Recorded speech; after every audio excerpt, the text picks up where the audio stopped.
Ya, nama kota. Kota tapi di Jawa. Ya, dulunya Jawa. Nanti di Jawanya itu dikunci. Jawa mana? Jawa Tengah. Nah, ketemu. Solo. Pak Warsono boleh bertanya, apakah makanan khasnya ini? Gitu. Kota. Di pantai. Pegunungan.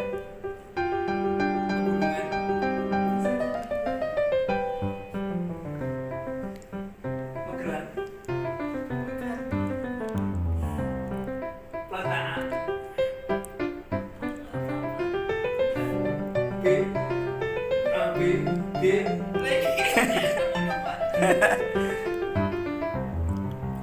Nah. Apakah kamu pernah lahir di sana? Apa kamu dari sana? Bukan. Ada teman bisa. Nah, oke. Makanan Nah. makanan favoritnya gudeg. Nah, bukan nih. Tidak di pantai, tidak di gunung.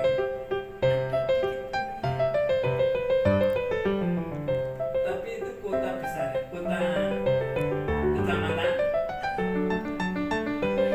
kota kabupaten, kabupaten, kecamatan, atau provinsi. Ungaran, Salatiga. Iya betul.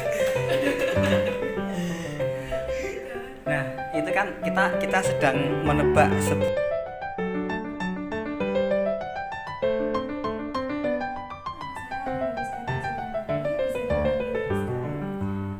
Saya berasal dari Solo, tepatnya di Gedongan Solomangu.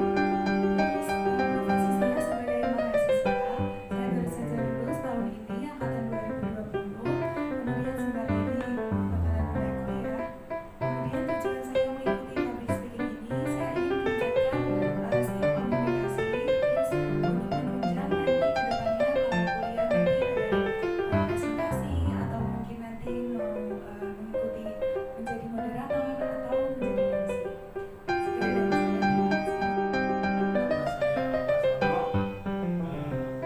Alamat Proposal Wetan, Promolog, Gunung Sidi. Kemudian saya saat ini mengerjakan proyek di Gunung Pati. Kemudian nanti tujuan utama adalah untuk mengembangkan bisnis yang ke depan lebih baik. Terima kasih. Wassalamualaikum warahmatullahi wabarakatuh. Nama saya Mas Ono. Saya beralamat di Semarang, Tugu Wetan. Saya mengerjakan proyek. Kemudian saya belajar ini untuk menunjang pembicara atau usaha atau bisnis ke depan. Mudah-mudahan ke depan akan lebih baik. Terima kasih. Wassalamualaikum warahmatullahi wabarakatuh. Nama saya Mas Ono.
Jadi saya punya proyek, awalnya kami harus berangkat harus babat talas, dan lahan itu belum saya kerjakan atau belum saya tapi saya jual, sudah laku.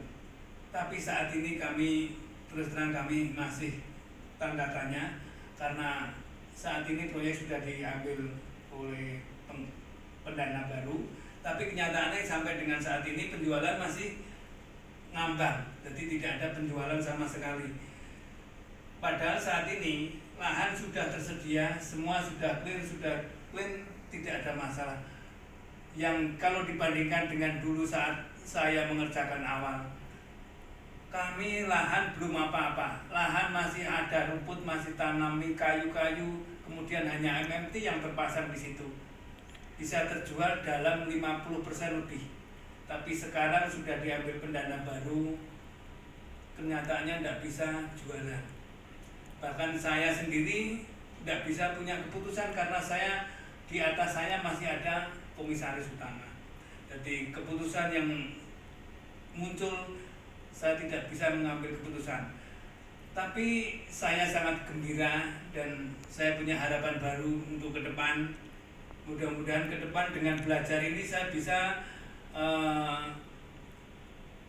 menggali lebih dalam apa yang perlu saya kerjakan dan apa yang perlu saya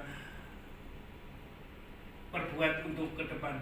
Saya saat ini masih menggeluti dunia pertanian, yaitu untuk mengembangkan sebuah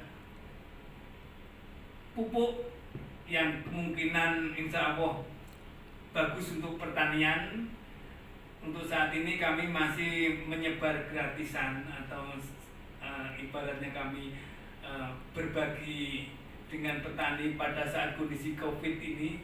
Barangkali bisa membantu petani-petani. Mungkin Mbak Rizka sendiri di Solo ada petani yang membutuhkan pupuk gratis dengan kualitas istimewa, kami sediakan dengan cuma-cuma. Mudah-mudahan petani bisa senang, bisa bahagia, minimal kita bisa beramal tanpa harus menonjolkan. Terima kasih. Wassalamualaikum warahmatullahi wabarakatuh.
Apalagi abis nge-gym udah kuat seperti itu, makannya tambah banyak, tambah bulat lagi.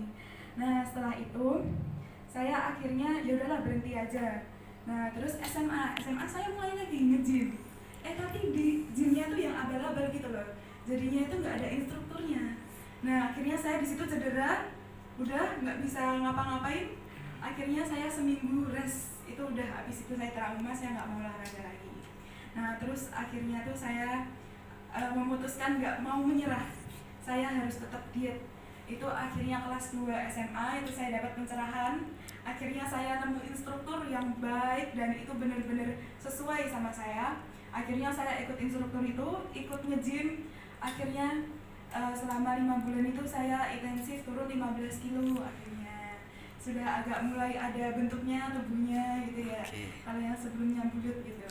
Nah, tapi di situ saya itu merasa mulai ada sesuatu yang apa ya, dari saya itu hilang. Percaya diri saya dulu seperti itu kadang-kadang tuh mulai sedikit-sedikit itu mulai hilang. Entah kenapa, karena mungkin anak remaja banyak overthinkingnya ya kalau sekarang tuh bilangnya. Jadi akhirnya saya terjebak pada eating disorder. Jadi saya itu dulu pernah mengalami bulimia. Jadi saya dulu makan kebanyakan itu saya muntah. Itu sampai saya dulu tuh sempat kurus. Terus kemudian akhirnya karena saya sudah tahu itu tidak baik buat saya, itu bisa merusak kesehatan saya, akhirnya saya kembali ke jalan yang benar. Akhirnya saya diet, sehat. Terus sekarang malah saya jadi nge-gym. Terus karena dekat sama instrukturnya, akhirnya saya juga mendapatkan jalan. Nah, saya disuruh untuk sertifikasi. Jadi itu seperti kelas body pump. Kalau yang belum tahu, itu jadi seperti kelas kardio bersama-sama tapi menggunakan beban besi. Nah, seperti itu. Terus akhirnya ya saya masih menjalani itu selama 2 tahun sudah saya jalani, dan sepertinya saya tertarik pada bidang ini. Jadi saya akan melanjutkan ke depannya, dan saya punya visi untuk ke depannya. Saya ingin sekali membuat komunitas mengenai kesehatan, jadi yang melakukan penyuluhan untuk anak-anak remaja agar tidak sampai ke bulimia atau eating disorder itu tadi. Jadinya setidaknya bisa bermanfaat buat orang lain juga. Nah, sekian dari saya. Apabila ada salah kata mohon maaf. Terima kasih.